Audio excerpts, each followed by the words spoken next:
everyone, on this week's Mondays with Megan, I have a great tech tip for my Outlook users. So we're going to be talking about the focused inbox. This is something that I use and I find it really helpful. So if you are looking at your email within Outlook, you can click on View and then Show Focused Inbox.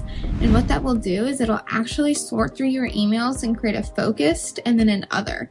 So you can switch back and forth between the two tabs, but it's really nice. That way, if you have a short amount of time, you can go through your focused inbox and look at the emails that would have a call to action, a high urgency, or people that you typically email with. And then other catches more emails that may be things like promotions, events, things that don't need a timely response.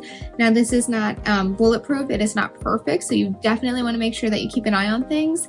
But it's a great way if you get a ton of emails to just sort through ones that you need to look at sooner rather than later. As always, I hope this tech tip is super helpful. Make sure you're subscribed to the YouTube channel, and as always, have a great week.